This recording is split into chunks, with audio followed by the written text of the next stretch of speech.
Welcome to Exploring the Paranormal. Hosted by Heather Leigh, PhD, Exploring the Paranormal offers a new, fresh look into paranormal research. Join Heather as she discusses some of the many haunted locations worldwide, discusses why these locations are haunted, hear from paranormal researchers about their personal experiences at these locations. Additionally, Heather takes a journey into the science behind the paranormal, discussing topics such as thermodynamics and the Heisenberg principle and how they both affect paranormal activity. Now, your host of Exploring the Paranormal, Dr. Heather Leigh.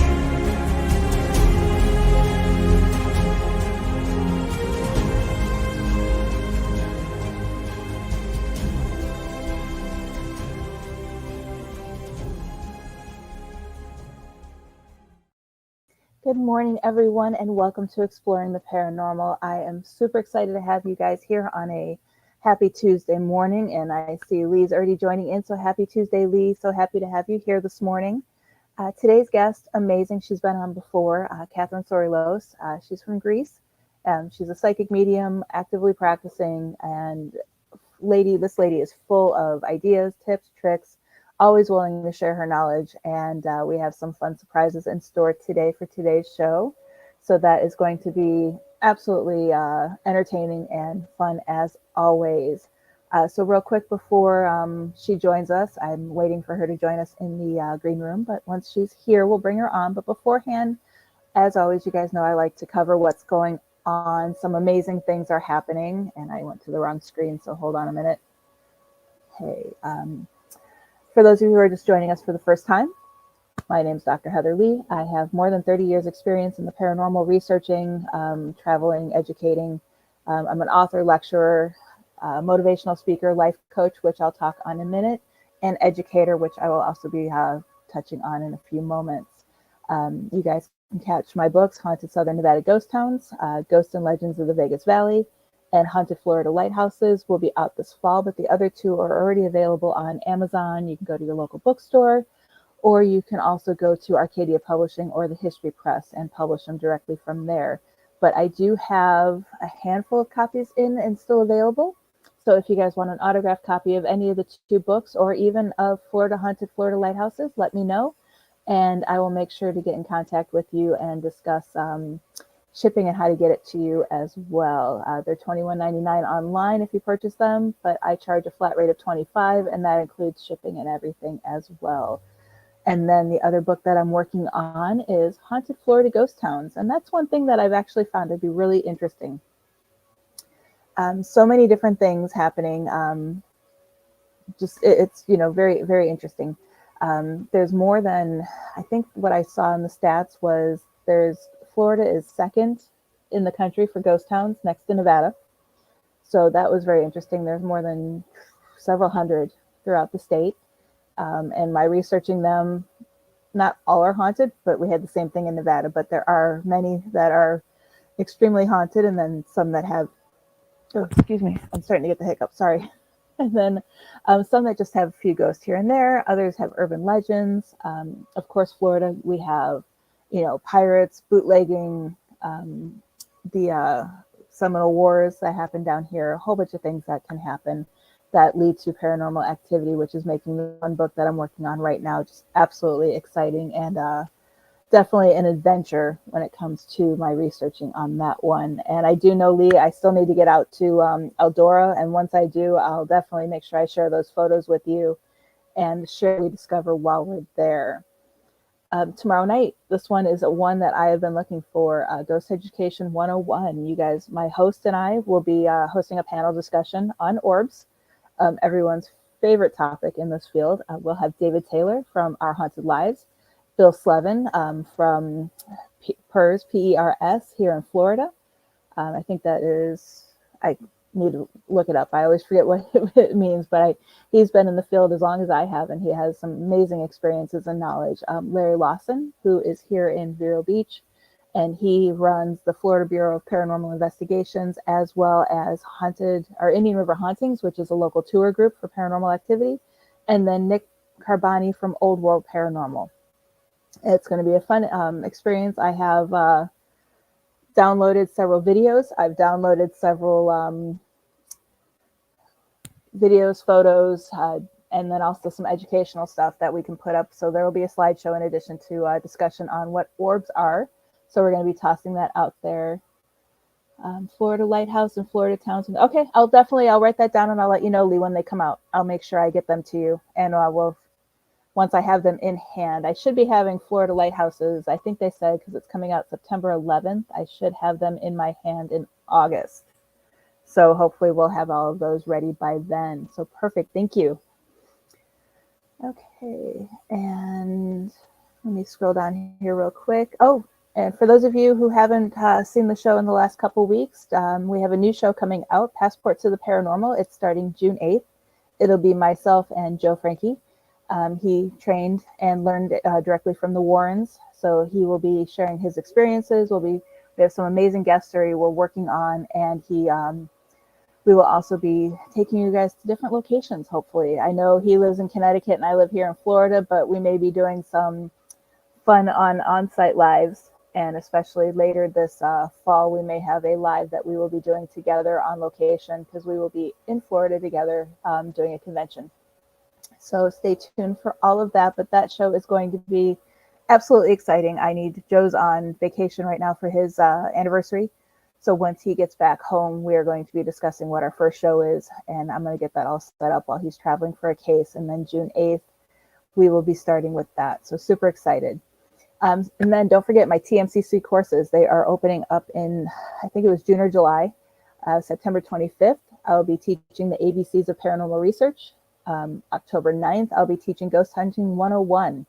And both of those classes go from 6 to 9 p.m. Pacific time. And I'm not sure what the registration cost will be. That is set up by the school itself, but they are online. Anybody can go. Your birthday is August 15th. Just I'm sure I'll remember that, because I see you on Facebook more now that we're interacting. Facebook algorithms, they crack me up sometimes, but I'm seeing you more and more now on Facebook, so I'm sure I'll remember that. But anyway, if you guys have any questions today, feel free to ask. I don't have much show prep this morning, because I was kind of hoping Kathrine would have been on already, but she might be running a little late, which is fine. You guys know I wing it half the time. So if you have any questions, anything you want to talk about, future guests that you want to see, actually, I can talk about that real quick. I do have some amazing guests lined up, and I always love promoting other paranormal investigators. So let's get this. Where'd it go? Be patient with me. I've changed my file names and moved things around in my drive. Okay, here we go. Okay. Oh, Mike Cardenas will be on next week. He's from Midnight Paranormal Society. He is amazing. Had him on previously. He was one of my first guests that I had on, and just love chatting with him. He has unique experiences, loves throwing out theories, and I think last time I had him on, he threw the interview back at me and started asking me questions. So definitely, he's definitely a fun one, and a lot of people have been requesting him to come back. And whoop, scroll down a little too far. I have the Connor sisters coming on June 6th. June 13th, I have Natalie Creeder. June 20th, I have Joe Frankie, which I might change that just because Joe and I are hosting a show together. Except for now that if he's listening, he's going to be like, no. June 27th, we have Kenneth Torres. My producer, Todd Bates, author of The Haunted Voice, will be joining me on July 4th.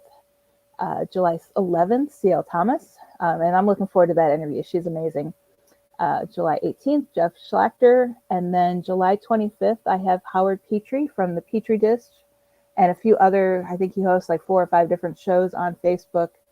And he is hosting Fear Fest 2023 in New Orleans.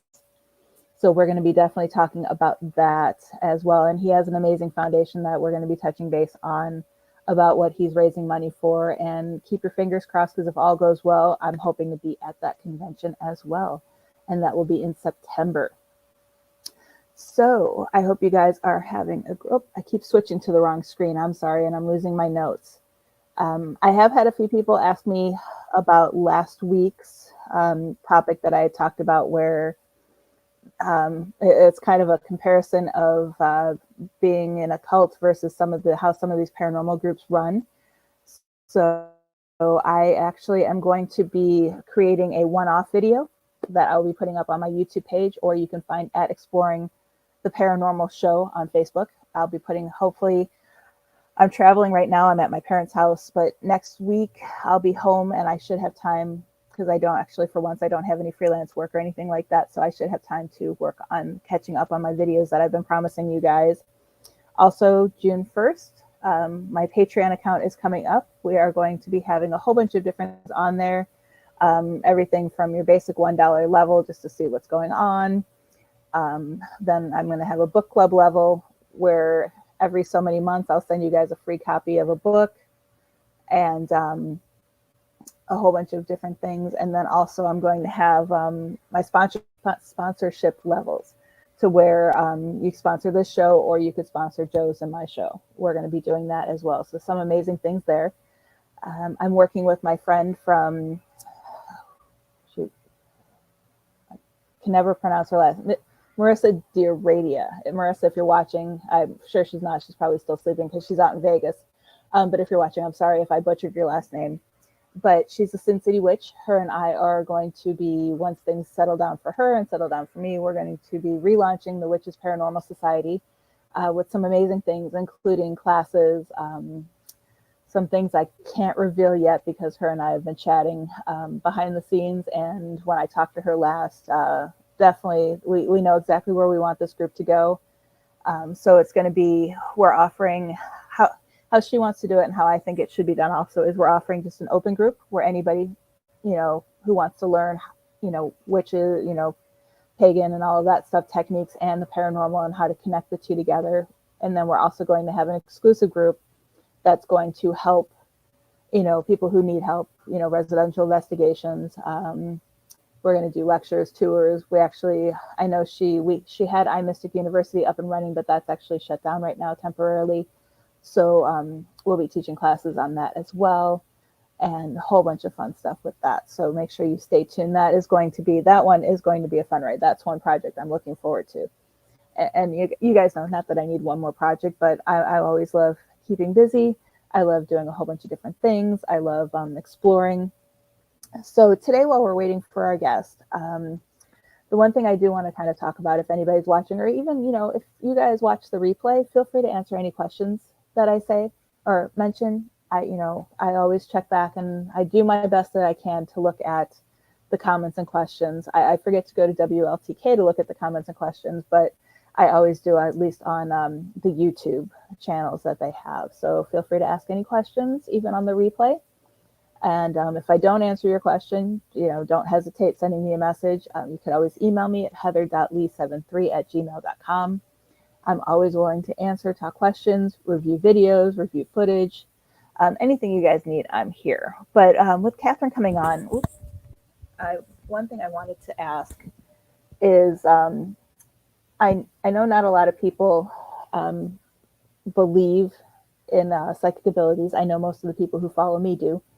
But I kind of want to discuss, what's your thoughts on psychic abilities? Do you think they're authentic? Do you think, I personally don't think everybody who says they're psychic has psychic abilities. They might be sensitive. I know I classify myself as just an empath and sensitive. So what are your guys' thoughts on that? I would love to hear, would love to see different thoughts on it. And what I'm looking forward to today is Kathrine has a video that she did a while back when both her and I were with the Warren Foundation. And it is a psychokinesis example. So it's, yes, Lee, everyone has the potential. That's exactly how I believe. And I truly know for a fact that Kathrine believes that too, because she has told me that, oh, honey, you have the potential. You just need to tap into it. So I truly do know that that's how she feels as well. And, but yeah, true. Everyone has the potential. It's just a matter of if we want to tap into it or not. And just because I like the research aspect, I prefer not to. fully tap into it, just because I like to research before going to a location, and I know that's a no-no if you're going to use your psychic abilities before going. So, but yes, totally 100% agree with that, Lee. And she did this video where I wish I could find the one with the glass jar on it, but she did a video where she moved a piece of paper on just a small pin, not touching it, but with her energy around it. So it's actually very, very interesting. And I have that set to go for when she's here. We can review that and she can discuss it as well. And I didn't bring my Zahner cards with me, but next week, what I'll do before the guest comes on, I want to do that test with you guys to see, the guessing which cards are which, as while we're in the morning before the guest, to see how things go. And so I consider myself an empath, and sometimes I get way more, but it's not something I can control. Yes. And actually, Kathrine would be a great one to talk about, because she has helped me quite a bit with controlling it, staying grounded. Crystals, I'm sure sometime today the topic of crystals in our bras will come up. It always seems to come up when she's around. But yeah, so definitely talk to Kathrine and ask all your questions. She is always willing and able to answer anything you have, which is why I absolutely love her and everything. So I'm looking at my notes, and from what I've had to cover, I think I've covered everything. I'm kind of hanging in here. Hey, let me just scroll through. So, yep. Okay, so if you guys have any questions for Kathrine, feel free to start asking them. And I'll make sure I keep note of it, and we ask that while she's here. I know I definitely want to talk about, I think I saw that she opened up a new location and actually has an office, which I think is absolutely amazing. And good morning, great questions. I personally believe that we all have the ability. I use a baseball analogy. I love using analogies for stuff. We can all go out and play the game, but we all have different levels of physical ability. Some may take the minor league and some may make it to the big league or professional level. Same thing with mediumship. It totally makes sense. I completely agree with you, Michael. I love that analogy. I always love making analogies because it helps people understand kind of what I'm thinking. Because if you haven't already picked up, when I do my show, my brain is all over the place. I have 101 things that I'm thinking of. I have 101 things that I want to say. And sometimes it just doesn't come out right. And definitely love that analogy. I'm actually going to have to remember that one. It's going to come in handy when I do some guest lectures. And I'll make sure to let people know that you told me that idea. I love it. Okay. And I'm waiting for her, and I'm actually going to send her a message in just a minute. But the other thing that I guess I can ask you guys is, I know, oh, hi, Wild Bill. Thank you for joining us today. And I asked Kathrine this too, and she always has good ideas, but how do you know that if you, like, let's say you go to a psychic and talk to them, how would you guys know that the psychic you're talking to is real? Everybody has different ideas on how to, I guess you would say, test their psychics, but what kind of tips and tricks do you guys have? I'm kind of curious to see what you guys all want to do. Lee says, I've been collecting rocks all my life. I found out last week some have collected are useful and help with what I need for development. Exactly. I love rocks. I have rocks and crystals and all around my store. Actually, for those of you that live in Florida, there's a new store that opened up several months ago called Main Street Rocks. It's in Tampa. Love the store. Actually, I can get the link for you. It's just a small store. I was actually kind of surprised how small it was, but it has everything you would need for as far as crystals. They had jewelry. I mean, they have every crystal you could think of. And I even think they had some seashells, which is not uncommon here in Florida to have in stores. And I think they do online orders. I do know on Facebook. Excuse me. On Facebook, they do various things where they, whatchamacallit, Oh, I'm trying to think. They go live and do like live shows where they sell the crystals, so you can buy it if you're not local. They also do free giveaways quite a bit. But definitely, if you are in the Tampa area, real easy to get to, just off the highway. And really, really cute store. I'm really glad that I made the drive down there to check out that store.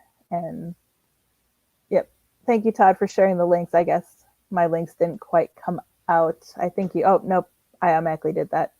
I think I got them all. StreamYard's finicky sometimes, but yes. So, yep, we're good. Okay, thank you.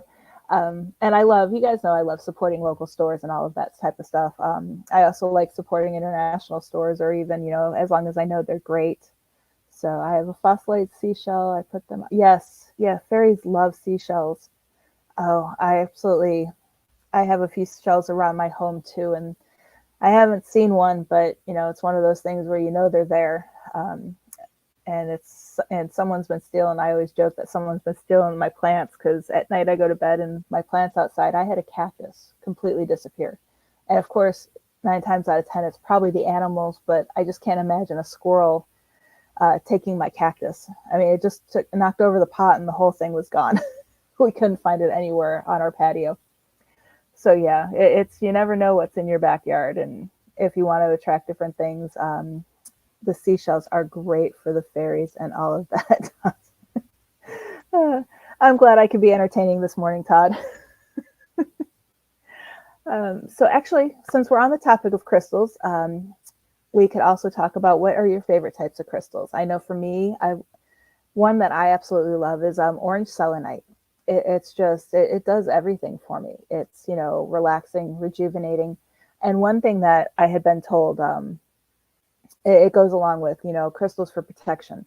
You don't all have to use the same crystal for protection. Of course, everyone has different preferences. Of course, there's also like the black tourmaline and all of those things that help with those things, because that's their properties. Good morning, Courtney. Thank you for joining us.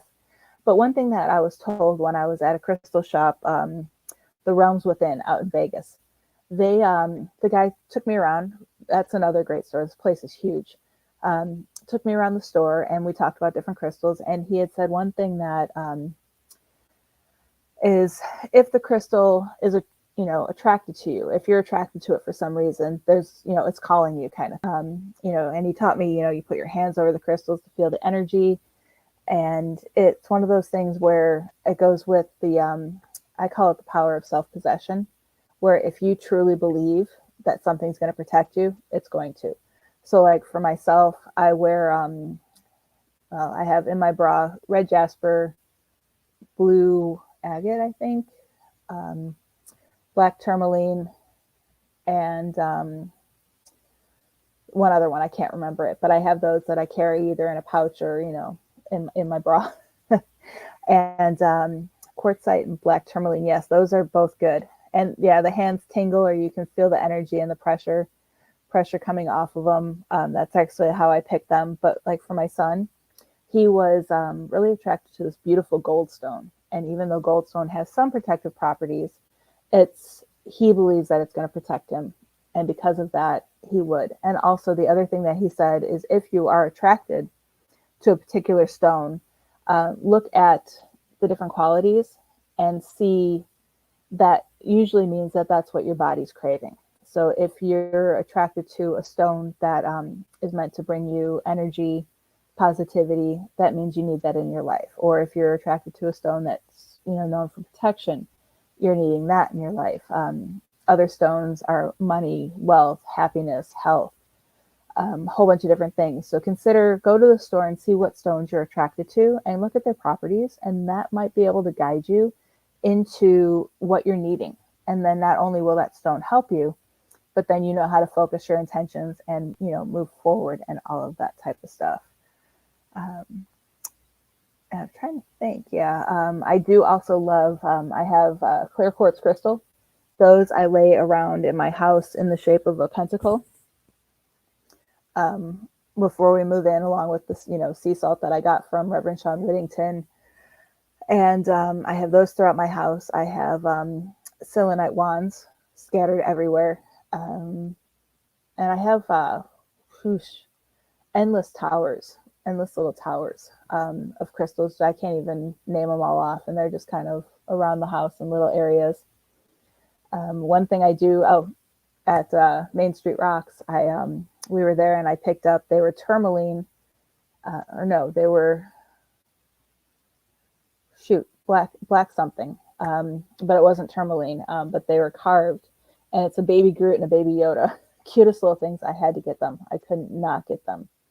Yes, the Encyclopedia of Crystals. That is the perfect book. There's another book that I have at home by Scott Cunningham that talks about herbs, crystals, and all of that stuff.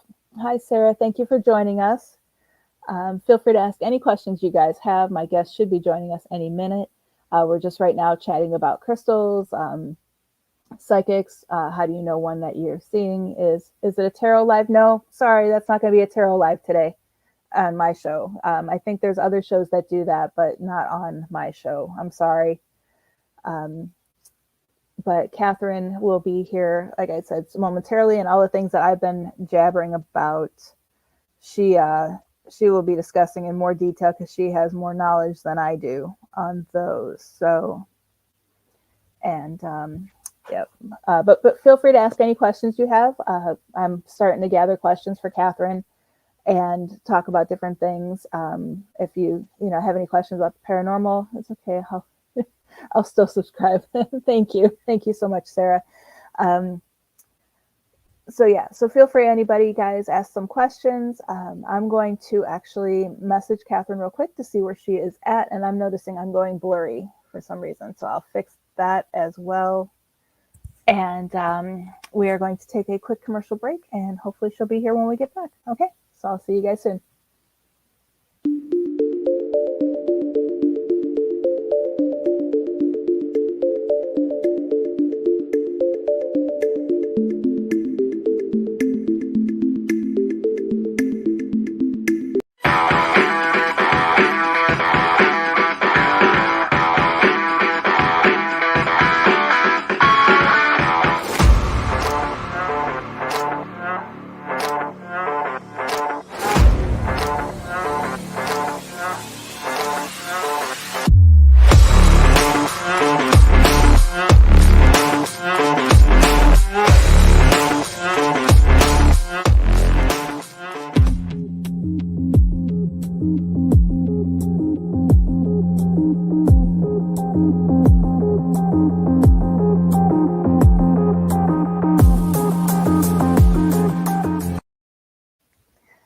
Everyone, just heard back from Kathrine. She is in the middle of a client, so she will be on as soon as she is done. And oh my goodness, I just fixed that. So, okay, I've been to 3. I'm a good judge of when people are lying. I felt all 3 had different levels and were telling me the truth if what they said at the time. Yes, exactly. It's more about gut instinct because you really don't know if the psychic you're going to is legitimate or not. I know someone had shared with me once that the best way to determine if someone is legitimate is to ask them, openly ask them a question like, hey, I'm trying to reach my, Uncle Joe. And if they come back, and you don't have an Uncle Joe. So if they come back and, oh yeah, Uncle Joe is here, and I'll tell you all these things about Uncle Joe, then you kind of know they're fishing or, full of crap. So that's one test that someone told me about. And it's tough because even psychics, they're not 100% right. It's tough. It's not, I don't want to say it's a guessing game, but sometimes they're, I've heard psychics who've told me that they've been fed wrong information, whether it's true or not, or they're just trying to cover up that they made a mistake. But I always tell them it's okay. You're not always right. Just like the paranormal field and science, we're not always right with the answers or even testing methods. So we definitely need to work on just kind of working together and encouraging each other. If I always tell, I have a few psychic friends who are just starting their abilities, and it's like, hey, keep going, and just always be encouraging, but always also be aware of what's going on, so that way you're not falling into a scam or anything like that. Would hate to see any of you guys fall into that. And I mean, if you guys need help with anything, whether it's, finding a psychic, finding a paranormal team. I know people around the world that I can get you in contact. And if I don't know someone, I know people who know people. So definitely that's why I always tell people in this field, you have to network. And there's nothing wrong with reaching out to another team and saying, hey, how's it going? Would, love to chat, even if you just chat with them on the phone. I know I've had a couple people reach out to me recently, and it's been hard to talk to them because my life has been so crazy lately. But luckily, it's somewhat slowing down to where I'll have more time on the phone and everything. I do try to let them know right away when they're spot on. Yes, exactly. Encourage them, because that kind of it raises their energy level. And when your energy level is raised, your vibrations connect better with the spirit world. At least that's how I feel. I mean, I know everybody has different feelings and different thoughts on that, but that's definitely how I feel. And just like when I talked last week, finding a reputable paranormal team. I mean, some psychics, I know you don't have to be registered as a psychic, but some psychics actually have turned, some legitimate ones have turned this into a business. Others that have turned it into a business are just in it for the money. But I've discovered some of the ones that are most trustworthy in the psychic realm are those who freely share their gifts. I know several people who they've told me that, they will openly, as long as they don't feel like they're being abused by their friends or people that they know, they openly share what they know. Someone comes to them and asks them questions, they don't say, okay, well, it's, $59.99 an hour. They just openly share it because they feel that they were given a gift, and that gift should be used to help others, is how they feel. And I think that's just absolutely amazing. But it's tough because everybody needs to make money somehow. And in the paranormal field, whether you're a psychic, paranormal researcher, or anything like that, you don't want to charge your clients per se, depending on what's going on, because we're here to help others. However, we need to make money. If we want to do this full time, and that's something that I'm working on. I'm actually logging everything I do for 6 months. And I'm going to be creating a presentation based on how to actually make money in the paranormal field. You can do everything from, write books, host lectures, do guided tours,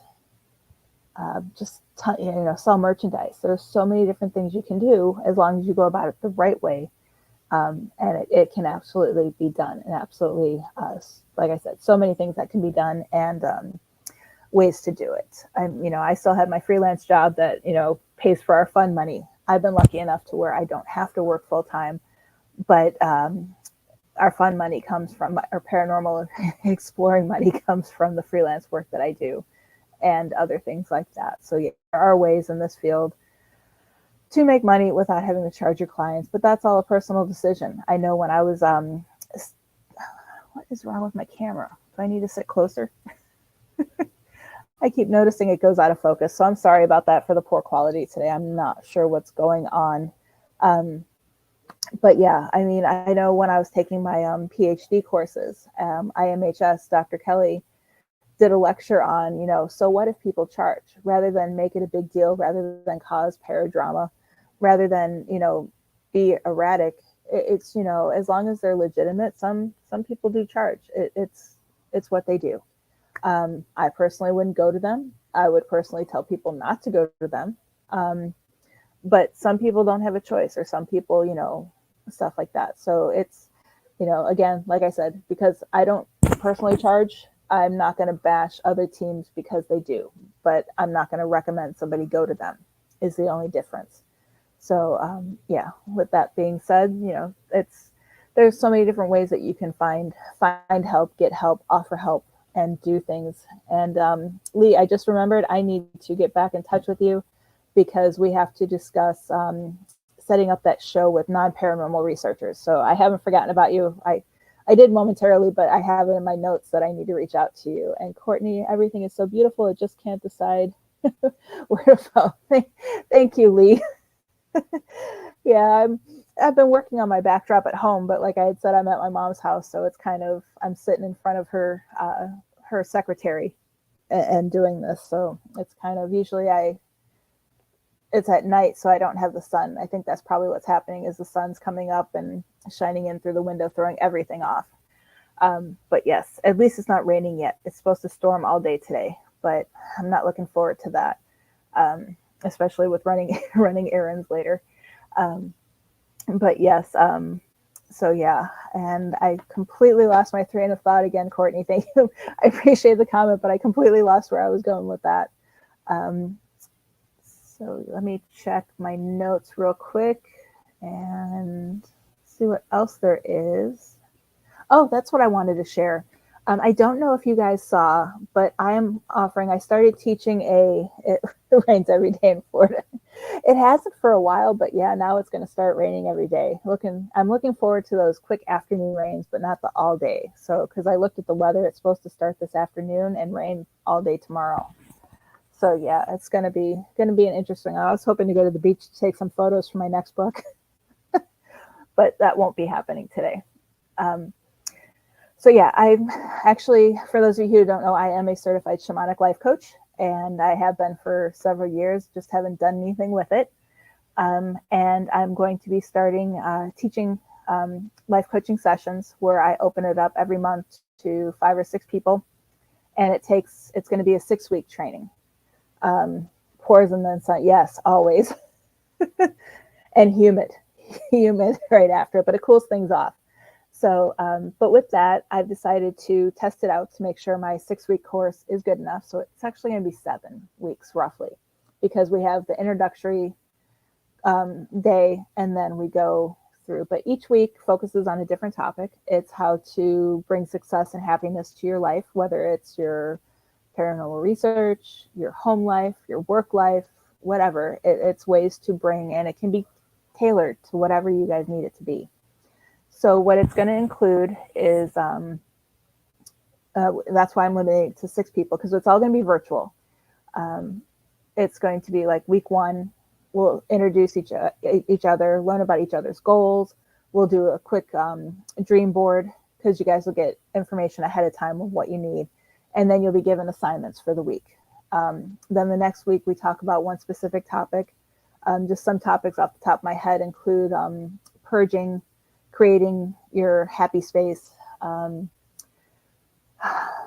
Shoot, I can't remember all the topics off the top of my head. I've been working on so many presentations. It's been crazy lately. So, but it's going to go, through that. We'll touch on, how your goals are going, what goals have changed, and then you guys will be given another assignment. It'll include craft projects that we'll do virtually and as assignments. Assignments are easy. Anything you do during this, you can easily complete within an hour to 2 hours during the week. The discussion is going to be 1 hour long once a week, and I'm thinking on having that on Sunday night so you can start the week off fresh and excited and rejuvenated. But I'm offering it free to the first 6 people who sign up, or not the first 6 people, but I have an application on Google Docs, or Google Drive, or Google Forms. Oh my God, there's so many Googles.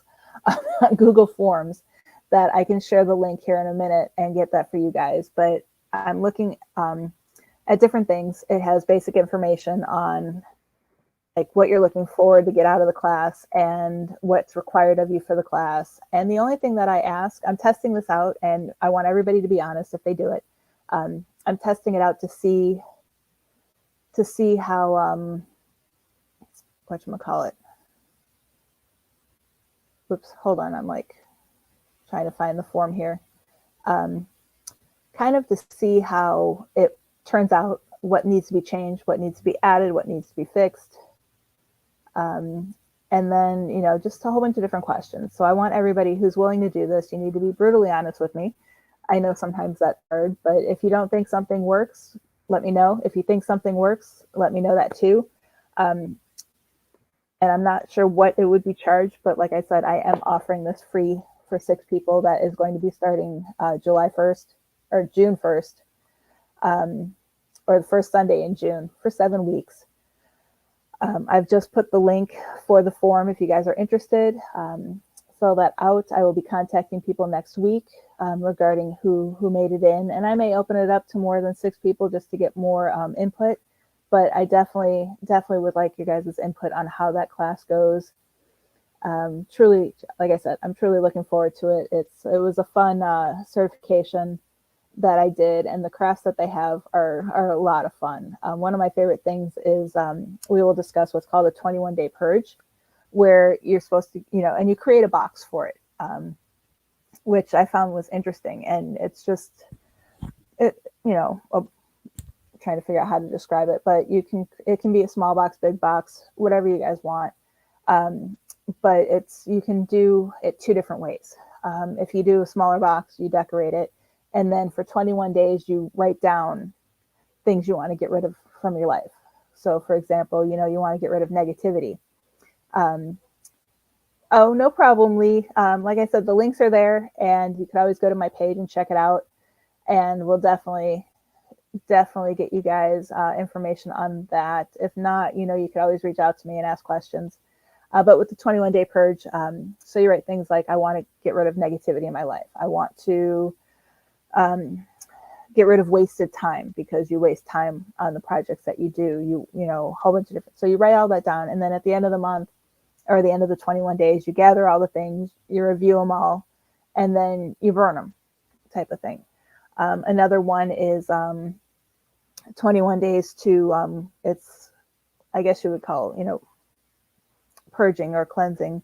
But every day you have to look around your home and find one thing to get rid of. And that goes in the box. And then, and you don't look in the box again. You just kind of close it up. Day 2, you find something in your home to get rid of, put it in the box. And then on day 21, you put that last item in the box, and then you seal it up and either toss it if it's all, crap, or take it to your local Goodwill, thrift store, homeless shelter if it was closed. And you can theme it around anything you want. You can do 21-day purge for your kitchen, 21-day purge for your closet, and things like that. So another one is, your kitchen, your kitchen pantry. And the best thing to look for stuff like that is expired food. People who want to take it to the next level, I've talked to, and we've done 5 things a day, where they find 5 things a day that they put in their box. So at the end of 21 days, they've gotten rid of 105 things. So instead of just the 21. So there's a lot of different things. And we talk about this in depth in the life coaching course, because part of living a happier, healthier life is to free your mind of things that clutter it, which is the point of writing down things, because once you write it out, technically it should be free from your mind. Then the other thing too is cleaning your space up and making things, not as cluttered in your life. Because when you look at clutter, that's when chaos occurs. So those are all the different things that we want to make sure that we help you guys with during that shamanic life coaching session. So again, like I said, the links are there. If you guys want to sign up, great. If not, I'll be offering more sessions in the future, including several special deals and a whole bunch of stuff like that. And that also is going to be included in Patreon. So if you sign up on my Patreon at a certain level, you'll be included in getting that as well. And I see Kathrine is here, so I'm super excited to bring her on. You guys saw her about a month ago on my show, Women in the Paranormal, and I wanted to bring her back so we could talk to her one-on-one. So welcome, Kathrine, to the show. Hi, how are you? Good. I knew you were coming on, but it was one of those, I usually send my guest a message in the morning just to double check to make sure nothing happened. No. I'm always like, when it comes to things like that, I'm always on the spot. Yeah. How are you? I'm good. You? Good. How was your weekend? Oh, it was good. Good. Yeah, okay. I actually came to my parents' house for the week to help them out with some stuff. Nice. Yeah. Is it far away from home, or was it a long drive? 2 hours. Oh, that's nice. So yeah, and it's not too bad because we're looking to move over here. Oh wow, where is it? It's Vero Beach. State? So it's Florida. Oh, okay. Right. Nice. Yeah, it's just north of West Palm. Nice. It must be nice and sunny down there. It's raining today, but okay. Even in Greece, like the weather, it's supposed to be summer and it's just like gray. Yeah. Yeah. Fun. But it's good. So, yeah. So I'm super happy to have you on here. We did have a couple of questions that we were discussing earlier before you came on. But before we get to those, can you let everybody know a little bit more about your background and kind of how you developed your psychic abilities, because that's the number one question that I've been getting from people. Okay. All right. I'm Greek Australian, so I was born in Australia. My parents migrated there in the 1970s, so I was born there. I come from a Greek background. My parents were Greek. So the Greek element was really strong in the family. We had Greek restaurants. So I grew up in a very Greek environment, but I've lived half my life in Australia and the other half in Greece. And I've traveled the world. I've lived in Scotland and the UK for 4 years. And then I went to America for about 7 months last year, stayed in America for about 7 months, did a few investigations there, which were absolutely fantastic. Now, how did I come about? I think like everybody does, we all have gifts. Every single person has gifts, and psychic gifts, spiritual gifts. So, your spiritual gifts is like being a medium, doing trance mediumship, being a healer, speaking to spirits, while your psychic gifts are telekinesis, telepathy, ESP, being a psychic, of course, having all your clear senses open, doing, things that come from that are imprinted in your DNA. So every child that is born, every person that is born has got those gifts, the spiritual gifts and the psychic gifts. So that's why you see little kids when they're young and they look up on the wall and they laugh at something and they talk to something. That's because they're open, spiritually open. And no one's telling them, oh, no, don't do that, because they're young, so they don't understand what's going on. And so I started at the age of a young age, where I always used to hear somebody whistle, call my name. I always felt like somebody was always following me. I would look back, but no one was there, and I would run home because I would be scared. I used to do that in our basement, run up the stairs. There you go. Or, the tug and pull war of your covers being pulled when you're young, and you will put them on top of your head thinking, oh my God, there's something there. And you look under your bed with your flashlight and you'll always feel that there's someone there next to you in your room. So I started there, and then what really started me studying my psychic gifts, because I studied and I did seminars at the age of 11, and that was out of a fluke, because I was with my auntie and my mum, and we went to a monastery here in Greece, and it was a monastery where they actually, and they still do it every Wednesday. It's called the Saint Cypriot's Monastery. And they perform exorcisms every Wednesday. So we ended up going on a Wednesday, and I ended up falling upon an exorcism. And I was actually feeling, without me knowing, you don't know what an empath is at the age of 11. You don't. Especially in 1984, you don't read like we do now on the internet. We don't get educated. Right.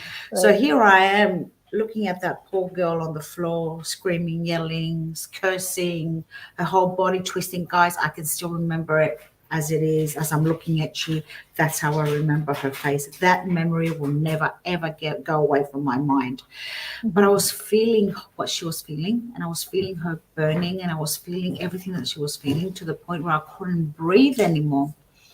And I was actually feeling everybody else's energies around me, because they were getting into that. And so I ended up getting dizzy and fainting. And then another priest said to my mum and my auntie that they should take me and to another church and maybe be read under the relics of these saints, and maybe I got an attachment, or and because no priest could explain that your child is an empath.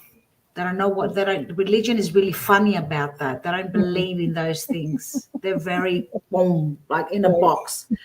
So I was actually, I remember that scene too. So they had me in the middle. There were all these believers around me, and they had these relics of a saint in front of me. And the priest was reciting something from the book, from the Bible. And I could actually feel my chair rocking and levitating because of the energy that was going on around. It wasn't a bad thing, but I was going into a trance. I was ending up going into a trance. I was feeling sleepy and going into a trance, and I was rocking back and forth my chair to the point where the chair started levitating a little bit. And that was actually me doing it. And it was good because there was a parapsychologist in that group of people, and they spoke to my mum and auntie, and I went to this institute. It's called the Life Programming Institute. Hang on, let me bring the book. Give me a second. No problem. So while she's doing that, guys, make sure you feel free to ask any questions you have. She, like I said, she's a great wealth of knowledge, and definitely someone that, while we have her on the show, to ask questions about different psychic abilities and different things in the paranormal field. And she's just absolutely all around amazing, full of knowledge. And I can't find the book. It's an old book. I've got it somewhere in my library. Right? It's in 1984. And it's so old that it's gone yellow. And they don't in those days they didn't give out certificates, right? When you did seminars like they do now, Right. And there I learned how to do psychometry, remote viewing, psychokinesis. I learned how to do self-hypnosis, self-command words, actually hypnotize somebody and give him a self-command, mind over matter. So we learned a lot. The Estes method that we do now, we did it then, but differently. So at the age of 11, that's when I started studying, and then continue on studying, and with experience of going to haunted locations, seeing apparitions. That's it. So it was like intense. Yep. And I know it's, until you know what you're going through, it's tough, because we would go out and I would be afraid to go to public places, because some public places I would just start crying for no reason. Yeah, I know. Until I realized it was like, oh crap, that's what it is. That's what it is. Even like I remember that we go through awakening stages. It's not like, okay, we get awakened at the age of 11 or 12 or 20 or 30. We go through awakening stages, like really intense ones. I remember something triggers it off. I remember when my mum passed away, that awoken more gifts, right? To the point where I would go out and I couldn't handle the people. I started having agoraphobia, and I started, feeling that I was getting heart palpitations, and I didn't know. I could hear the thoughts, and I'm thinking, what's going on? Am I going crazy? Like all of a sudden, it just happened, boom, like that, and something can trigger it off, and that means that every time something will trigger it off, and your gifts will, because we've got plenty of gifts. Yep, definitely. And you had mentioned psychokinesis. I did find that video. You mind if I share it? Go right ahead. Because people have been asking me about it. Okay.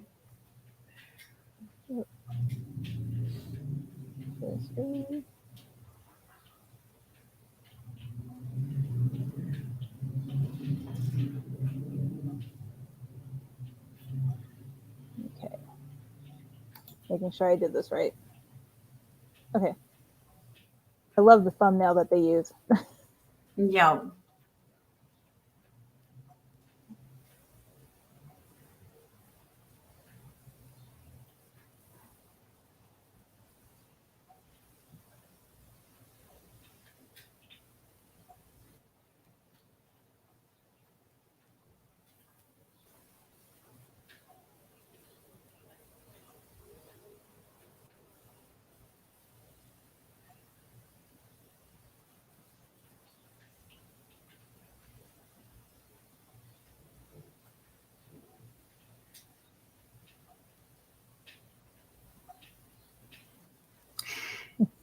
I've got another one on YouTube, which I've actually put a vase on top. I don't know if you found that one. I was trying to find that one and I couldn't. That's on YouTube. I don't know if I can. I've got it on TikTok and I've got it on YouTube. And it's on my YouTube actually. If you look it up, you'll find it, where I'm actually I don't know if I can share it. Can I share it if I look it up? Can I share it here, or You should be able to. Where I actually put a vase on top, and so it cuts off, so people don't think that I'm using my hands with the air or anything like that. So there's actually a wall between my energy and the energy of the piece of paper, because the piece of paper is energy. Right. It comes from the trees. So I'm blocking my energy and I'm blocking its energy, and it actually moves by me just holding it, like holding my distance from the vase, and the actual thing spins around. I don't know if you can find it, or should I look? If you can, I'm looking real quick and I'm not seeing it on yours, but I could be missing it. Hang on, let me just that go was the in one there. I was originally trying to find. Okay. Okay, hang on. Hang on, let me just find it on my... Hang on, let me just grab my phone and I'll send you the link. Yep.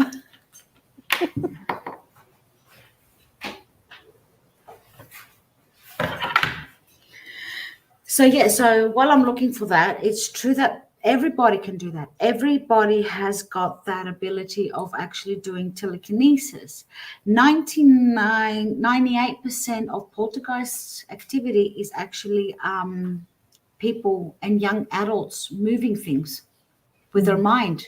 Then what? And 1 or 2% is actually spirits that are angry spirits or intelligent spirits that are able to move things in the house. So let me just have a look while I'm looking. Is there any questions? Oh, hold on, let me see. Scrolling through real quick. Okay. Oh, yeah, Todd said you can share it and put it up on the screen, but you can send it to me and I can add it to my share screen. That's what I'm looking for, because I know that I've got it on my playlist here. Because all right, okay. Yeah, I know one of the other questions we were discussing earlier before you came on is how to determine if a psychic is real, because it's really hard, because someone can say they're psychic. Oh, there it and is. have Okay. no abilities whatsoever. Okay, hang on, let me just send it to you. Problem. There you go, done. Okay. So what was the question? Sorry? How do you determine a psychic is actually legitimate? Okay, a psychic being legit. A psychic is able to tap into your that's why it's called psychic, comes from the word psyche, which is the Greek word for soul. Okay, it is the connection of souls. It is connection of the etheric body, of the magnetic field. So it's the connection of both energies. So a psychic needs to be connected with the person. One becomes the conductor and the other one becomes the receiver. So a good psychic is able to foresee your past, your present, and your future. So when you go for a reading to a psychic, if a psychic starts saying things about your future, you're going to get money, your business is going to go well, okay, every psychic can say that. You need to connect all three together. You need to connect my past with my present and my future. Yep, exactly. And I know one tip is to ask them a question about something that has nothing to do with your life and see if you get an answer. Exactly. Yep. Okay, let me pull up the video. Yeah, I was trying to find that one. I couldn't figure out why I couldn't find it. Yeah, it's on my playlist somewhere. Okay.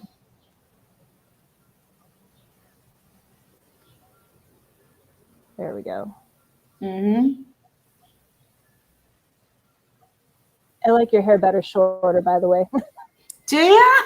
Yeah, it's cute. I hate it short. Oh. It's better manageable. Yeah. So that's the end of the video, I think. Yeah, that's, I think, is the, no, that's the beginning. Okay. That's the beginning. All right. There we go. Okay, so you need to go further down, I think. How long is the video?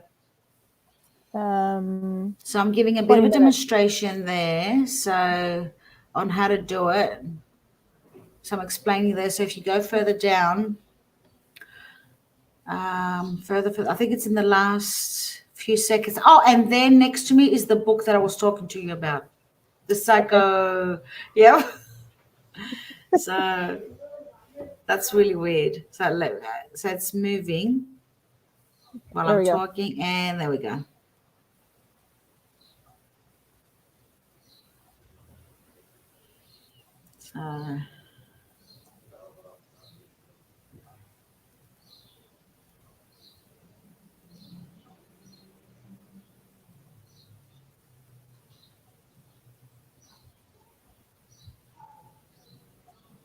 So I think it should be in a few seconds, because I couldn't remember how long that video was. There you go. See how that's how it moves. I think that's the only scene that it moves. Okay. Yeah. Yeah, I remember when you first made that video, I was like, that is really interesting. Yeah, that's the little scene where it actually moves, where I'm not touching it at all.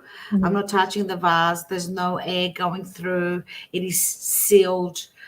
It's glass, so it's not plastic. Where if you rub plastic, you might get some might get some energy going and some vibration going. So it is actually glass, and as you can see, I'm not touching it, and it's actually moving with the with the energy. It goes to prove that you can move things even if you've got obstacles in front of you. Yep. It's mind over matter. Yep. Yeah. I've actually I need to do it with a glass jar over it, but I hang a pendulum, and I'm actually able to move my pendulum that way. And I get so excited. There you go. It takes, we all know it takes a bit of time at the beginning, and your head, it's like scrying with, I don't know if you've ever done water scrying. Have you ever done water scrying? No, but my friend does, and I love. Okay. He actually turns it into an art form. Yep. So, and then you sort of look at it, and it's like your head hurts when you start scrying. Even mirror scrying, your head hurts. So they say when you start feeling drowsy, when you start feeling sleepy or whatever, stop. Don't push yourself. Right. Then do it again. And it's like you're actually not saying, you're not commanding it to move. You're actually seeing it move. It's actually moving in your mind. It's moving. So that's how you're able to do the telekinesis. Yep. And I always use that telekinesis as an example for people to set their intentions for their life too. If you can move a piece of paper with your mind, imagine what else you could do. Oh yes. If you just put your mind to it, do it. Yeah. The next question I did have is astral projection. I know when I try to do it, I always feel like I am going to stop breathing, so I stop. It's like I meditated, I'm relaxing, and then all of a sudden it's like, am I breathing? Am I okay? Am I alive? But I know a lot of people have asked me about that. So what are your thoughts on it, and any tips for anyone who might want to try? Okay. Like I said, when I did that school, and then later on in my life, I learned how to actually astral project properly. Because when I was trying to do it at between the age of 11, I ended up actually being able to do it when I was 17. So I was 17, and I was at the point where I'm thinking, bugger this, I can't do it. I'm not going to bother anymore. I'm never going to astral travel. I'm not capable of astral traveling. I'm never going to do it. So one night, I'm just like, last time, never again. I'm never going to try it again. You know how you get to something when you're 17. Yeah, that's it, no more. So, and then I'm like, okay, I'm thinking to myself, okay, I can't do this. And then I'm going to switch off the light of my night light next to me, right? I was going to switch it off, and then I can see my hand going through the lamp. I'm like, this is not right. Something's wrong here. So I can see myself going to my room through the door, and I'm trying to open the handle of the door, and my hand was going through it. And here I am getting scared, really scared. And I'm trying to scream out to my parents, but I couldn't. No voice was coming out. I was hearing my voice, but it wasn't coming out. So I look back to see, and my body's down there. And I got scared straight away. So I jumped back into my body, but I jumped the wrong way I came out. So the impact was so strong that my whole body got hurt. So in other words, and then I met at the age of 28, I met a Taoist teacher, and he said to me, if you're able to sit at the bus stop with all the traffic around you and you're able to jump in and out of your body, you've mastered astral traveling and astral projection. So to me, my advice is relax. I know you're going to get scared. It is quite normal because your conscious and your subconscious is trying to connect at that point. So of course you're going to get scared, thinking, oh my God, am I going to die? Is someone going to take over my body? Am I, because you hear so many stories, am I going to have a heart attack?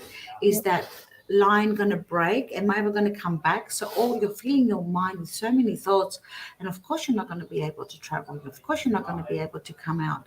So what you do at that point, you clear everything. Like even you've got the thoughts in your mind, let them go.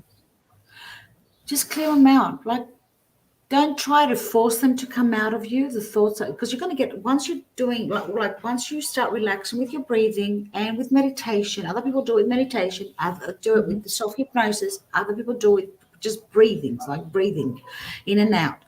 So you start, whatever you choose, you do it with, whatever you feel comfortable with. So once you're going to start doing it, you're going to get a lot of thoughts in your mind. Don't try to force them out. Leave them. They're there. Try to connect with them. Try to connect with your thoughts. Try to connect with whatever you're seeing. You might end up seeing colors. You might end up seeing faces you've never seen. And then you will feel it actually being dragged out of your body. You actually feel it being dragged out. You're separating. You will feel being separated from your solid body, because you can feel your solid body going heavy and then your etheric body going really light. And if you're able to, even if you're sitting on the chair, even if you're lying on the couch or in your bed, if you're able to turn yourself over and look at yourself like a mirror, you've actually mastered astral traveling. And try baby steps. Like first, go around your home, in your backyard, around your home, up your street, come back. Then the next day or a couple of days later, go to your neighbor's house, and then to your parents' home, and then to your friend's house. Start doing things like baby steps, and then come back. Don't stay out too long. Come back. It's like when you're doing scuba diving, right? You got to have a compass. I don't know if you've ever done scuba diving, because I've done scuba diving. So you got to have a compass to know where your anchor is. Your body is your anchor. So you can't stay too long. You can't drift away too far away. So you got to come back like baby steps. And once you do that, you've mastered it. You're ready to go and travel anywhere you want. Yeah, Lisa is somehow I got worried. In high school, I projected, but I had no idea what was happening, and freaked out and snapped back into my body. Never tried again. Try it again. Yep. Yeah, a lot of people are doing exactly. And don't go too fast. Yeah, that's true. So yeah, you do it slowly, and always come back the same way you come out. Because if you come back the wrong way, trust me, your body hurts. It does. Your physical body. I still do it now, even at this age, If I did it the wrong way, I would just blame it on my body aches with age. That's it. I do that too now. And actually, while you were talking, you reminded me, we had a question last week for one of my guests, and it was, she was having vivid dreams, and she wanted to know how to determine if the vivid dreams were her actually astral projecting. Depends on what she was seeing. Okay. Yeah. Depends if what she was seeing. If she was seeing, was she seeing places? Did she explain the dream? Was she seeing places? Was she dreaming inside a dream? Yeah, I wish I could remember the full details about it. And I don't think she's on because I haven't seen her comment, but that was one of the questions. Because you can get your lucid dreaming, which is dreaming inside a dream. Right. Okay. And then you do your there's actually your lucid, not just your lucid, your dream walker, where you can actually walk in other people's dreams. Mm-hmm. So you've got your lucid dreaming, which is your vivid dreaming, right? And then you've got your dream walking, where you're able to dream walk into someone else's dream and actually manipulate whatever's going on around in that person. Yeah, I was dream walking. Yep. Interesting, eh? And I've got a few people I can do that too. Yeah. I'm gonna have to start practicing now. No. Mm-hmm. It's exactly the same method as astral projection. Mm-hmm. Exactly the same method. Okay. I have to remember that. No. Uh-huh. But also, when it comes to dreams, I know I keep a dream journal just in case, I've had several dreams that actually turned into something that happened in an investigation in the future. So it's always nice having the little notes that I keep from my dreams. But are there specific ways to determine? I know some people say, like, if you see a bird or a spider or you dream about this, it means X, Y, and Z. Mm-hmm. That's your dream interpretations. See, when you start seeing places in your dreams, that could be precognition. Mm-hmm. Or you're going to see things that are going to happen and they actually happen. That's your precognition.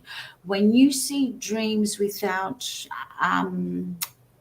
knowing, what's happening, okay, but you've got a feeling that something's going to happen, that's your premonitions that something is going to happen. Mm-hmm. So, and then you've got your dream interpretation. So your pre-recognition is before, so it's a Greek word which comes to before recognizing, and premonition is before how do I explain that? With knowing but not knowing, without having the full details. Mm-hmm. So your dream interpretation, like for instance, every culture has got different dream interpretations. If, for instance, in our culture, if we lose our 2 front teeth and it hurts, that means that one of our parents is going to die. If it really hurts, because the 2 front teeth have got to do with the parents for us, right? If we see a red car on the road or in our dream, red means something fast is happening. Or when you see blood, something fast, something quick is happening. So seeing a red car on the road is like on your road, on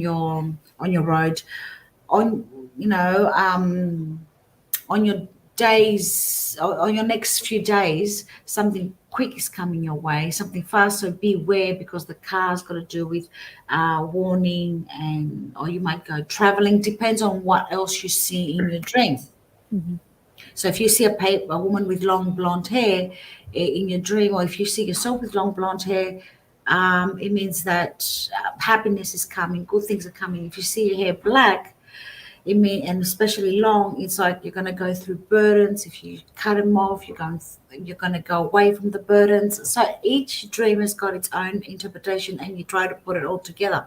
That's your dream interpretation. So yeah.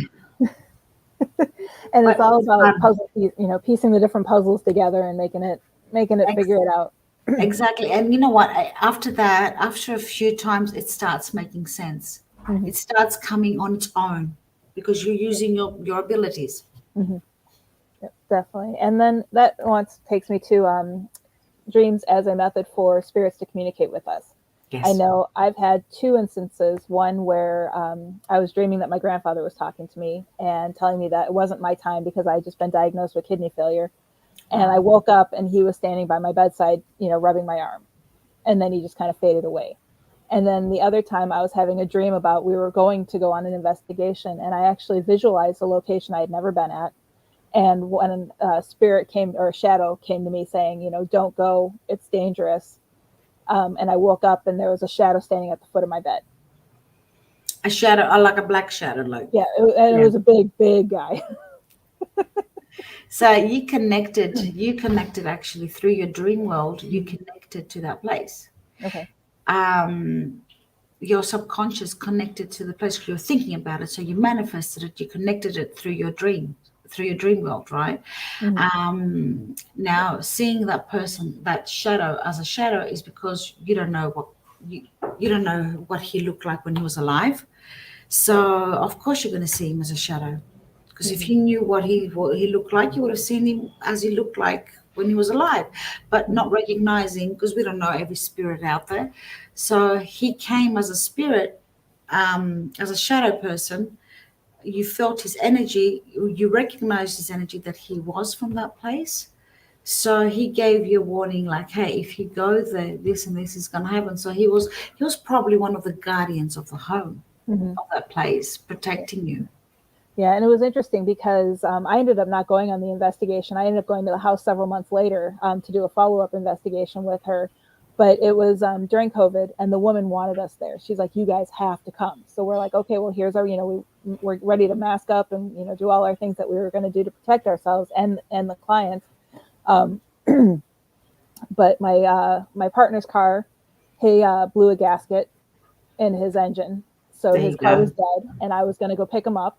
Then our water heater busted and water was everywhere, and we were waiting for maintenance to come fix it. And then about 5 minutes before I was supposed to walk out the door, we got a call from my son's, he was at School of Rock, Yeah. learning music, and his class got exposed to COVID. So because of that, I was like, okay, well, we're quarantining, for 10 days just to make sure. And I ended up not going out. So it was like something was like not wanting Stopping me to go. you. Yeah. So they were putting obstacles and hurdles in front of you. It's like, hello, I'm blowing up your water gasket. I'm doing this. There you go. Here's COVID for you. Yeah, Heather, take the damn sign. Exactly. But yeah, I mean, and we've had that. It's because the one investigator, Brent, that I used to work with out in Vegas, him and I worked well together. We could be in the dark without flashlights and know where each other was, know how each other was thinking. We were actually going to Goldfield to film a documentary or a TV series up there. And on our way there, we had a car pass a truck with not enough space and almost hit us head on. So we ended up going into the gravel on the side of the road and back on the road. We had an eagle fly across our car and we almost hit it. Jesus, woman. He's driving. He's like, I don't think they want us to go. Yeah, definitely. Turn around.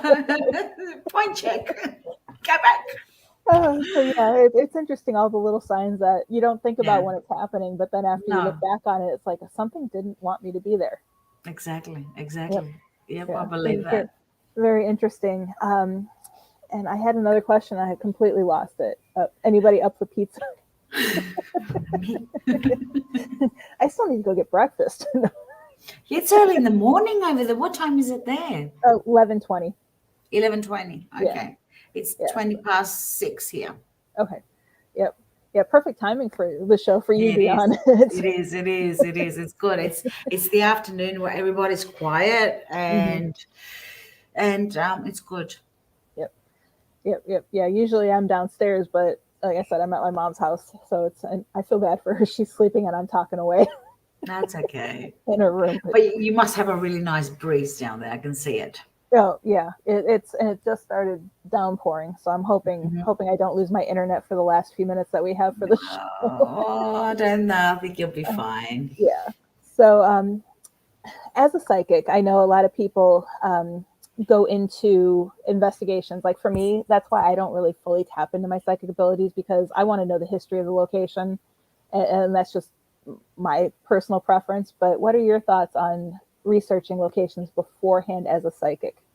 I don't. Don't. Yep. I go blind-eyed. Yep. I walk in and I'm like, okay, I'm here. Mm-hmm. Yep. And then I just start, pouring information through, because I would rather, I don't want to get influenced by anything, because I use my psychic abilities, and I don't want to get influenced by anything that I might have read, I might have seen. So, and then after I'm done with everything, my investigation, that's when I'll sit down and read it and think, okay, yeah, I was right. No, I was wrong. Yeah. Yeah, no, and I like doing the research, because whenever I was on a team that wasn't my own, nobody would research anything. And I get it. You don't want to go in and be influenced, but it helps me guide the questions. Exactly. Because like we had, who's the president was a question that someone asked, and we had an EVP during a birth session that said Jeff's. Yeah. And everybody's like, no. And I'm like, well, this used to be a Mormon fort. They thought, Rulon Jeffs was the president. Exactly. No, it's good. In a team should have a researcher / historian. It's psychic medium, it's healer, or a psychic medium that can do healing. Someone that can debunk things. You need someone to debunk. That's my husband. And, yep, there you go. And your IT guy that's going to be running around with a camera going, okay, here we got this. So, yeah. Yep. Yeah, I know when we would bring psychics with us, we wouldn't even tell them the address of the home. We would go pick them up, and we would almost do it similar to the way Paranormal State would do it.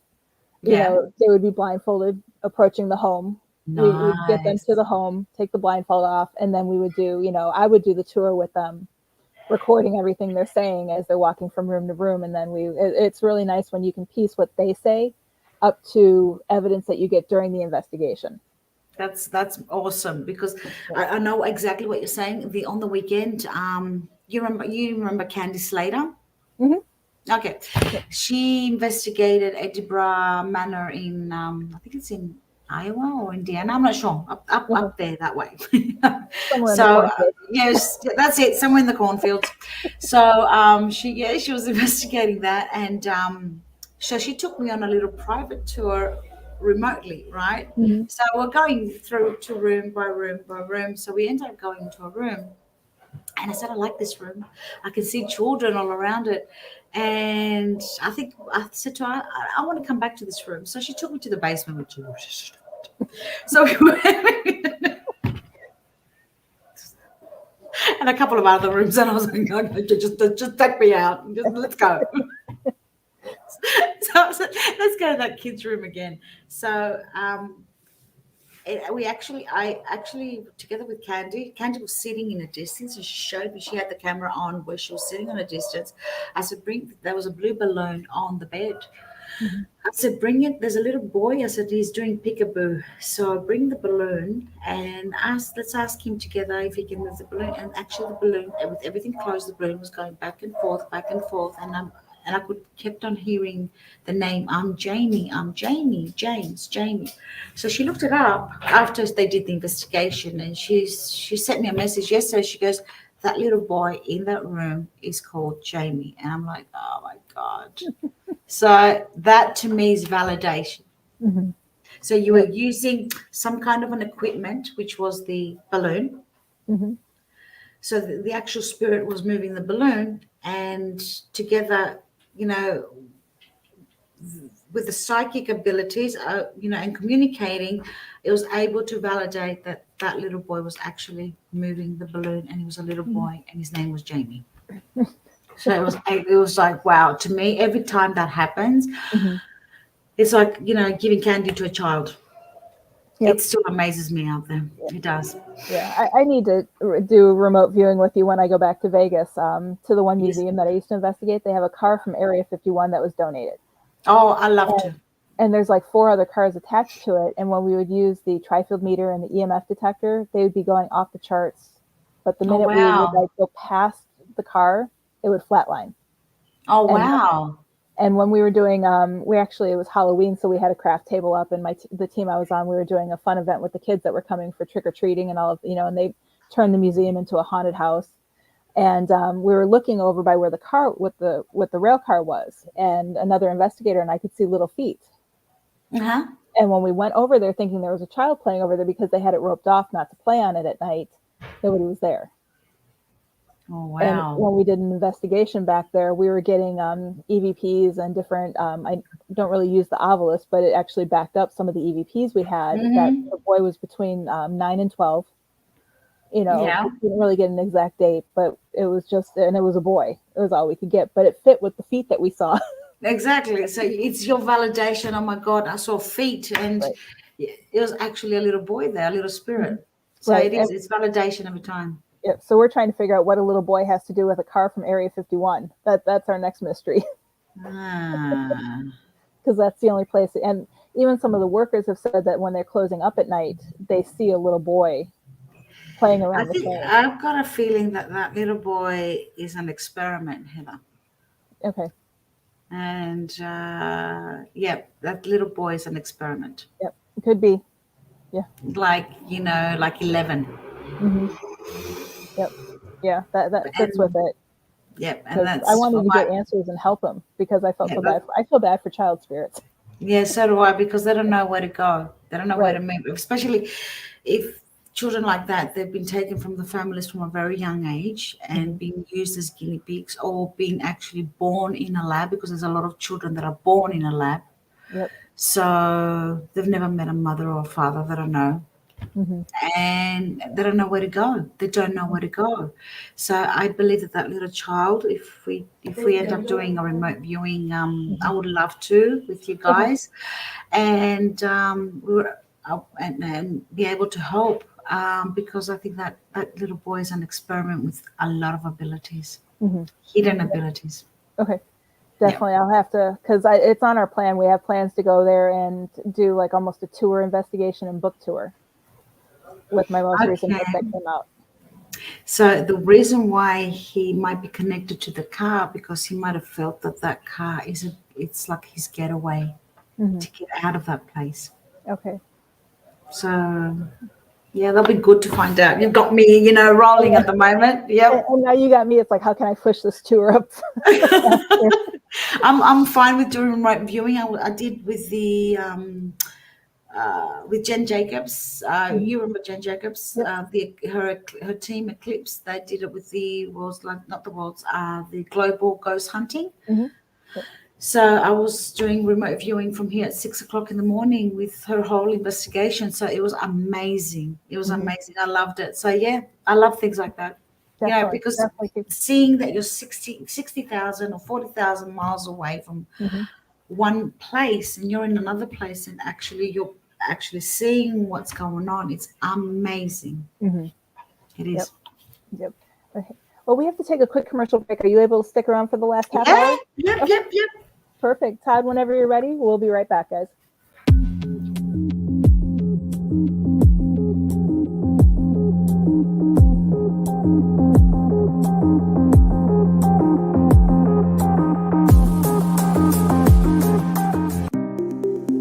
Download the new station calendar and never miss another show. To get it is simple and free. Just visit WLTKDB.com to download or tap the subscribe button on our mobile app.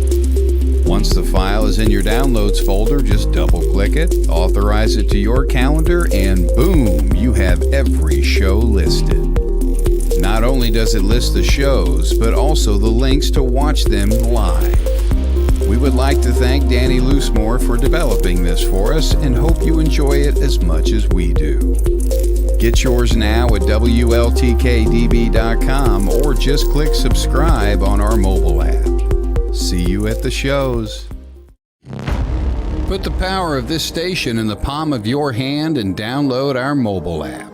Visit the App Store and Google Play and search for WLTKDB Talk Radio and download the app for free. Listen to past shows, download our station calendar right to yours, and even shop. The WLTKDB Talk Radio mobile app, now available on the App Store and Google Play. Download yours now.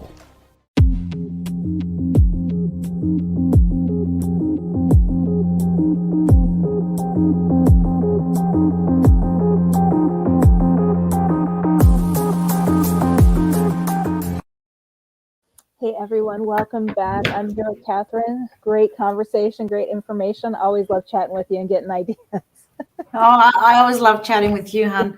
You got such a beautiful energy, and I'm really dying. I was reading Courtney's messages here on I'm just on the comments, and I'm just dying here. She's killing me. She's got a wicked sense of humor. She must have a wicked sense of humor. Courtney brightens up the show with her comments, and then Leigh always offers ideas, and she gives me ideas on places to go explore. Yeah, she's the kind of person where you take on a girl's getaway on a weekend, or drive through the country with her. I know that you'll be on the floor laughing or drunk. We'd have to pull over and have a picnic or something because we're too busy laughing to drive. That's it. Also, one thing we were talking about before you came on was crystals. And yes. I know you saved me because I was carrying selenite around in my bra and it just wasn't doing anything. And you gave me, black tourmaline, red jasper, blue something. Kyanite. Yes. And I carry those everywhere I go. No. I'm glad. And it's helped me. So, what are your favorite crystals? Okay. I like hang on. I've got so many. I'm trying to think. Clear quartz, first of all, because it amplifies everything. So whatever you pair it up, it's going to amplify it. You walking around with selenite in your bra, it was like, hit me with all your psychics and all your ghosts and all your spirits. I'm right here. So you were open, totally open. Amethyst. I love amethyst. And that's what my husband wears. I wear different kinds, depends on how I feel. I would wear my tiger's eye. I would wear my lapis lazuli ring. I've got a tiger's eye with selenite that Stelio makes because my husband makes orgonites and he makes things like that. Jewelry. So his orgonites are beautiful. Yeah, he does. He makes amazing orgonites. He does.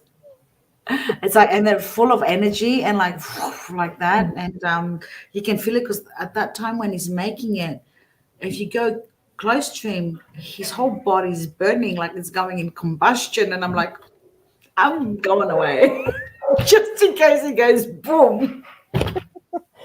That's his sign. Let me work. Exactly.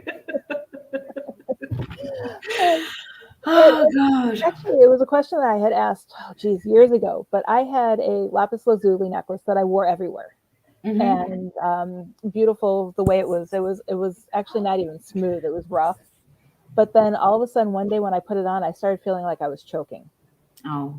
And I took it off for the day. I put it back on, started feeling like I was choking, and I couldn't wear it again. So what have you done with it, Bam? It's in a bag with a quartz crystal and some blessed sea salt that I got from Reverend Sean Whittington. Okay. Have you washed it? Have you put it through, what's it called? Have you put it through the 4 elements? No. Okay. All right. So what you need to do is, it's the reason why it's choking you. Lapis lazuli has got to do with your throat chakra. The blue has got to do, lapis heals your, have you got issues with your thyroid by any chance? No, but I did have a tracheotomy when I was 5 or 6. So he was probably trying to cling onto that or heal that or, tell you that that's still there. The fact that it's choking you, it's got to do with your throat chakra. Okay. And maybe it's giving you a sign that you need to be able to express yourself now. Well, I don't know how long ago that was. So it was needed to express yourself, maybe by writing, by speaking, by giving out, being a speaker and things like that. So it was probably giving you that. But you haven't worn it since then, have you? No. Okay, so what you can do if you really want to cleanse it and wear it, because I know that you really like it, you can actually put it in a pot with clean dirt, Okay. and just leave it in there for about 10 days. And then take it out, then run it through water, through salt, through fire, through air. And then what you can do, you can hold it in your hand and program it for what you want it to do for you. Okay. So you need to return it back to earth. Because the salt's not doing much. So you need to really bury it back into the earth. And then if after all that, none of those things work, and it's still, you feel like it's choking you, it needs just to be buried in that earth and left there forever. Okay. Yeah. I'll definitely do that when I get back home, because it's one of those I know, I can see it. I can see it. Yeah, I can see it. Yeah. Yep. And I've worn it on several investigations too, so then I had the thought of maybe something attached to it. Maybe, but I do feel like it's actually it's done its protection. It's done what it has supposed to do. So in other words, I feel that it just needs to be reprogrammed. So it must have picked up a lot of things. So it just needs to be reprogrammed and then worn again. Yeah. Why can't crystals have a reset button? Yeah, no, they don't. You know how many I've buried? Many. They take on their own personality and attitude. They do. They're alive. They're actually alive. Yep. Yeah. I mean, I've got a ring out there now. I've left it in the salt. I don't know how long, in the water, how long, under the fire, and now I need to put it under the sun or the moon. Depends on what I want it for. It's a lapis lazuli, because lapis lazuli is a strong crystal. Mine's a lapis lazuli, and I've had it 30 years now. So it's dragged a lot of. Right.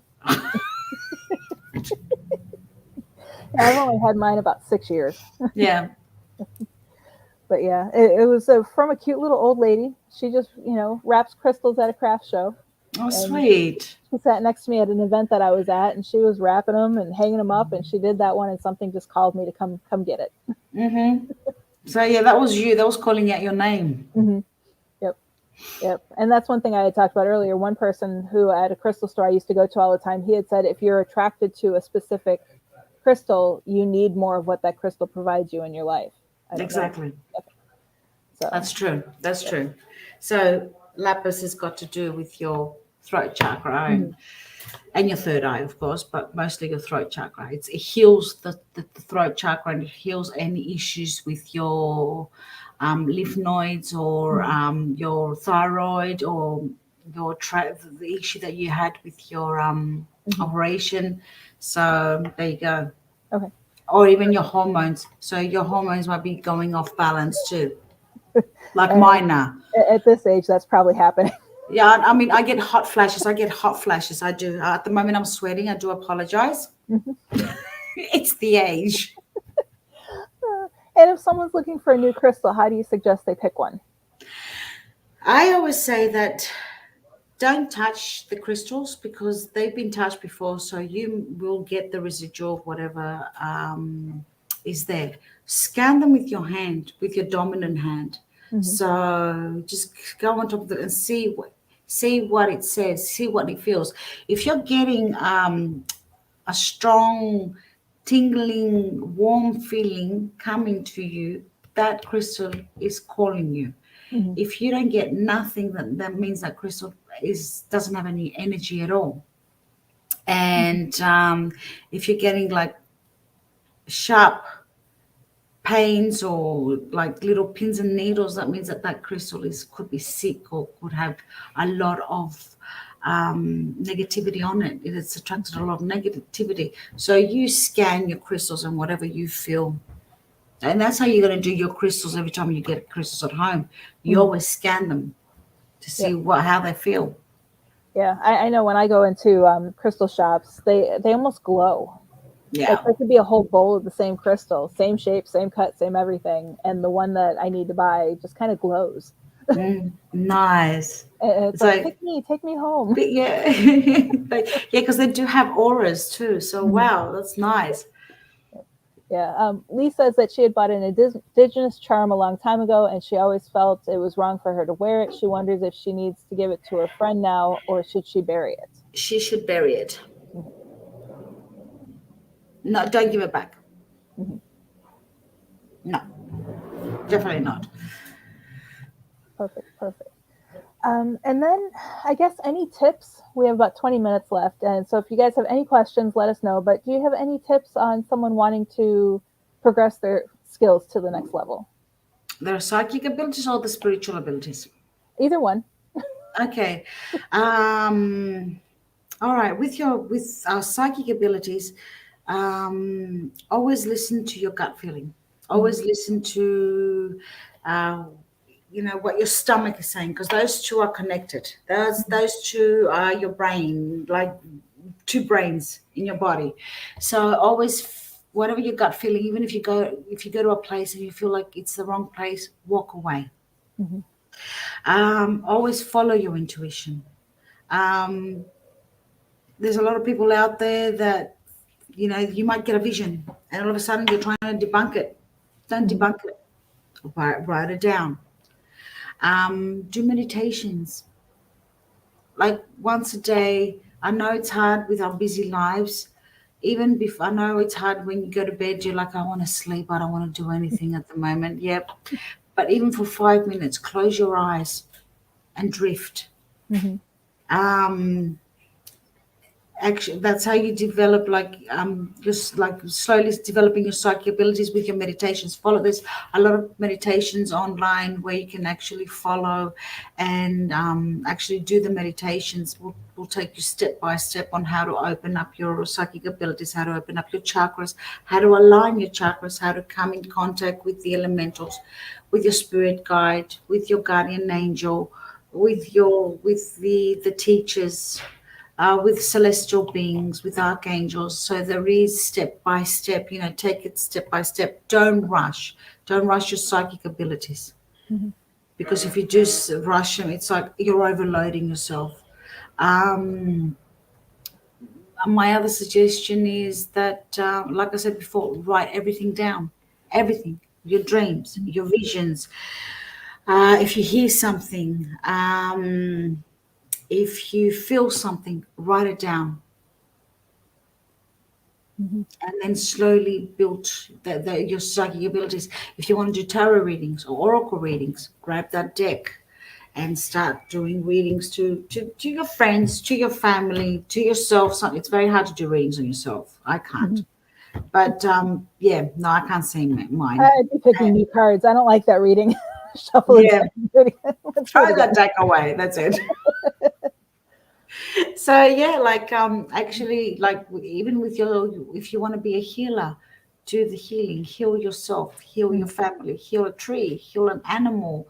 Heal the flowers. Talk to the flowers. Even if you talk to them, you're healing them.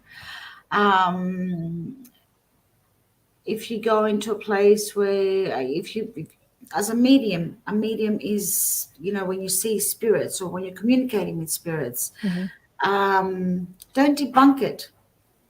When you're getting a vision, don't debunk it. It could be that person that is coming through to say hello and give a message out there, even if it's good or bad. Yep. So open up. That is my tip. Open up. Always seal yourself, always protect yourself. Do your protection every day. Like get up in the morning, when you go outside, when you come back home, do your grounding, do your cleansing, do your protection and your sealing every day.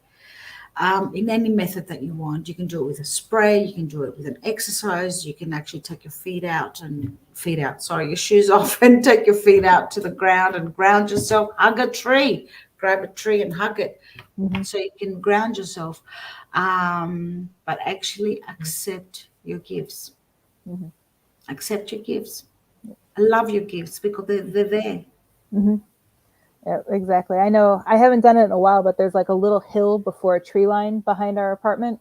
Yeah. And I go off of our patio, and I used to love to just go and sit or lay down. I think you need to do it again. Yeah, I do. Yeah. And it was just so relaxing. I need to do that more often. Grab a bucket because it's a peaceful. I mean, we have a beautiful view. I mean, Nice. It's a townhome, and it's just trees all behind us, and it's just. And you've got the water in Florida. You've got the beach right near you. That is the best cleansing, grounding, energy boosting thing you can. If you guys go to the beach, don't you? Yeah.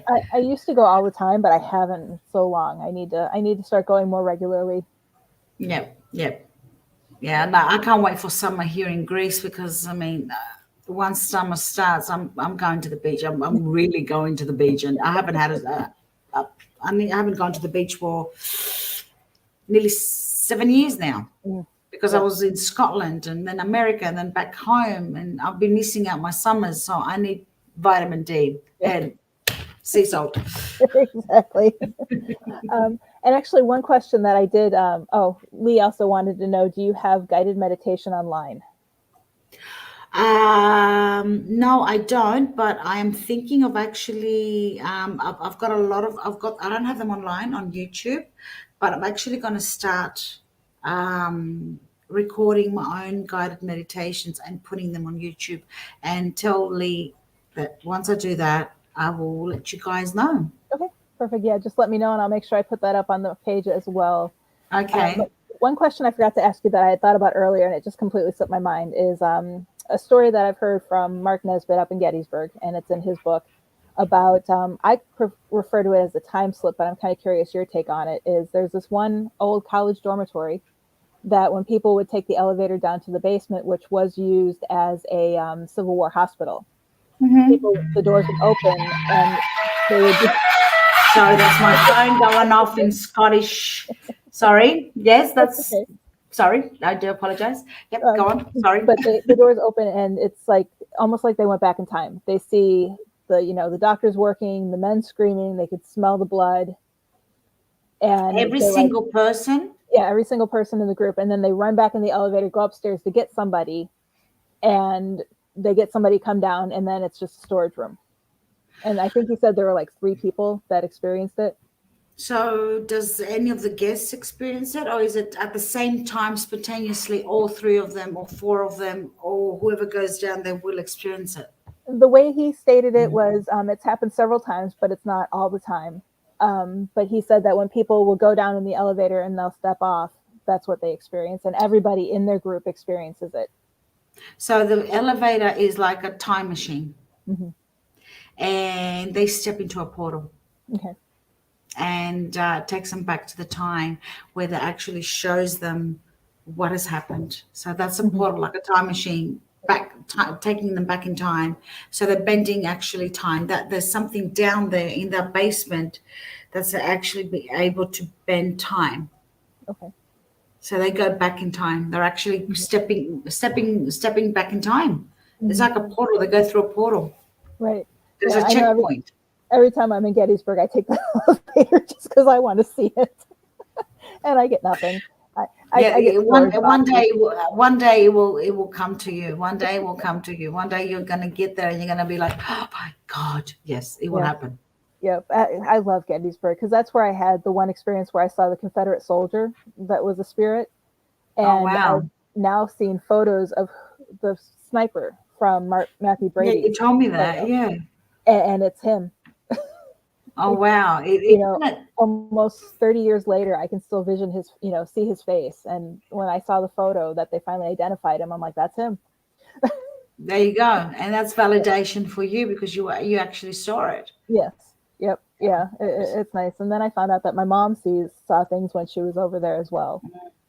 So yeah, it's nice to have that backup validation. Yeah, it is. It is. It is. I've never been to Gettysburg. I would love to go. Oh, yeah. It calls me. I think in a past life I was born in that era, Probably. because I'm home when I'm in Gettysburg. Or I mean, I was born in Virginia, so any area in Virginia, I feel like I'm home. Yeah. So it probably feels like you actually fought in that war. You could have been a nurse, or you could have been a doctor, or somebody that was helping and assisting. Mm-hmm. Yep. So Yep. maybe Yeah. you need to do a past life regression. I need to. Yes, you do. Okay, one final question before we go. We have about 10 minutes left. Is what is the most interesting experience that you've had that has been validated, and what device validated it? The phone. Mm. The phone. Actually, the phone, not this phone, but actually a normal home phone. Okay. We are going back in 1996, 97. It was August. It was a cold breeze and a warm breeze, actually. It was 12 o'clock at night. I was working till late. I was with my ex-husband. Both of my boys, because I had just had my two boys, they were in, what's it called? They slept at my then mother-in-law's home. Okay.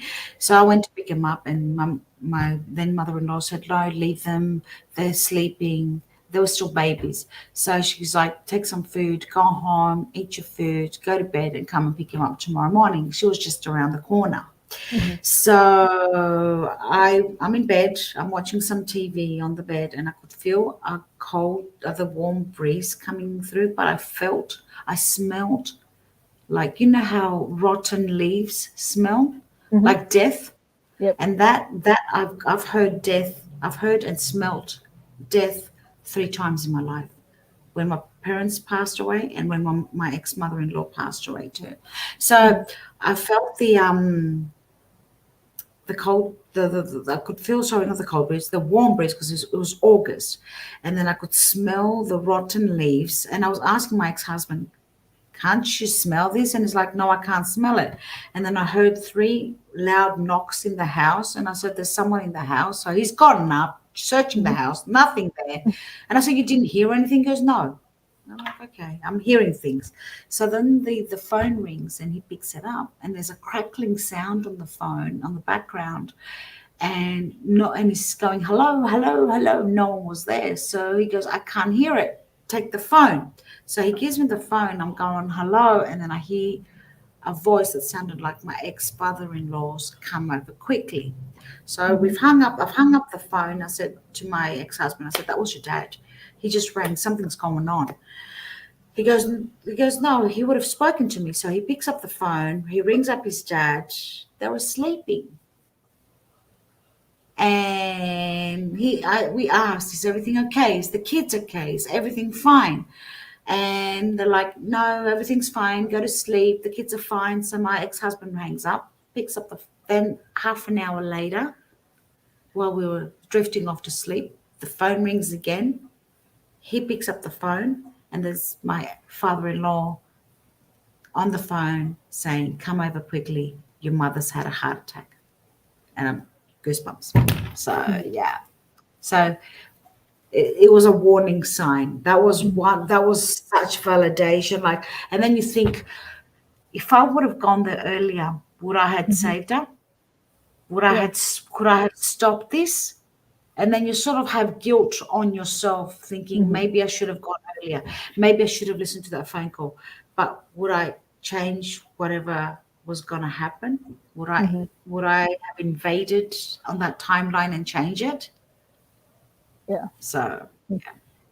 Yeah, interesting. You gave me goosebumps just sharing that story. Thank you.